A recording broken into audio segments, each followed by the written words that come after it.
I did tell my mother how I felt in a 7-page letter outlining everything that she ever did to me. I was around 22 years old and I was going no contact. I didn't know it would be forever. I didn't know I'd end up in therapy. I'd end up healing. I'd end up understanding that my mother is a sociopath and a narcissist. I knew nothing of that stuff, nothing. I was 22. I was writing her a letter to let her know everything that she did to me, how it impacted me, the whole 9 yards. And reading back that letter, that little girl that was inside of me, I could tell she was leaving the door open because I don't remember my emotional attachment to it at the time. But in reading it, I could tell I was still looking for her to validate me and to heal the wound. And I was leaving the door wide open for her.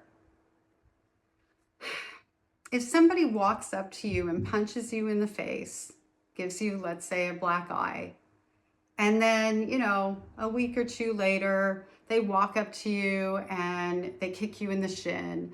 And then, a week or two later, they walk up to you and they knock you on the back of the head or, whatever it is. And nowhere in there are they apologizing, are they making an effort to stop? And actually, they're laying in wait until you're at a very vulnerable moment and they're taking those strikes. Do you really think telling them, hey, when you punched me in the face, when you kicked me in the shin, when you knocked me on the head, that hurt and it caused me emotional damage? Do you think that they don't know? My mother hid all of the abuse, most of which was emotional violence. She knew exactly what she did. She knew I was going through CSA. She knew I was in harm's way. She was placing me with intention in harm's way for that to happen to me. She knew it. She knew everything she did and said, and she could control her behavior. She only abused me when there was no one else around.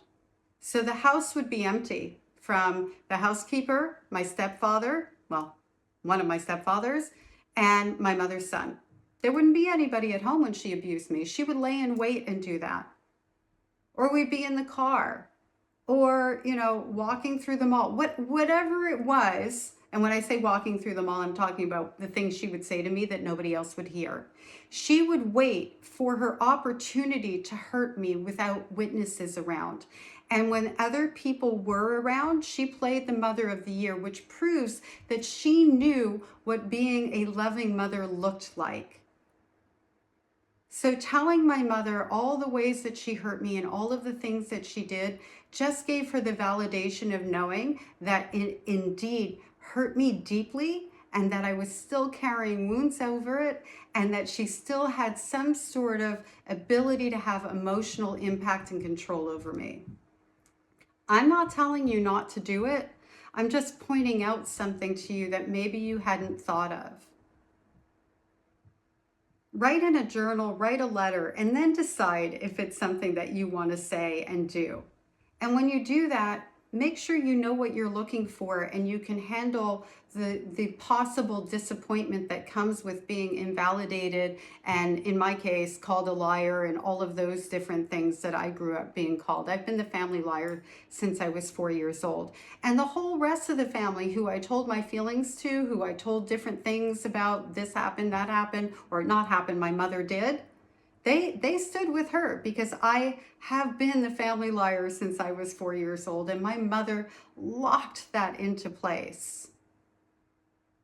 If I had to do it all over again, I would never give her that validation. I would never give her my vulnerability ever again. I don't live in regret over that. I didn't know that giving that to her was actually a gift. I didn't understand how intentionally she had abused me and how many things she had done because of the fact that so much of it was normalized. We always need to ask ourselves, in my opinion, and I'm talking as a survivor of a mother who's a sociopath and a narcissist, and also a therapist who works with survivors of narcissistic parents. We need to take inventory and ask ourselves, okay, in giving this person my feelings, what am I receiving? Is the benefit greater? What is the value there? Some people feel the need to do that to purge and to show their abuser that they're on a path of being perfectly fine without them, and that, you know, I'm strong enough to confront you now, kind of thing. Some people find that very, very powerful. Most people don't. Most people find it very painful to let the person that they needed the love from the more than anybody else in the world, they find it very painful to be invalidated and rejected by them once again. It opens up a lot of wounds. So it really depends on where you're at. If I had to do it all over again, it would look more like, I don't choose to be in a relationship with you anymore because you are very unhealthy, and I'm choosing to go and live my best life.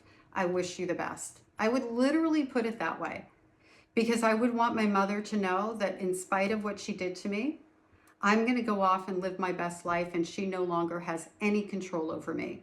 Even if it wasn't true, because she had a lot of emotional control for many years thereafter, just by virtue of the fact that I had to heal wounds and triggers and all of these different things that she left behind. And I was very emotionally immature and still was going through traumatic situations as a result of her. But she didn't need to know that. So that's what I would have done. Anyway, I support anybody and everybody and you. I want to make sure I'm very clear in whatever you choose to do. I just wanted to give you a little bit of my insight, my input, and my experience with telling abusers or sharing our vulnerable feelings with our abusers who, you know, hurt us with intention.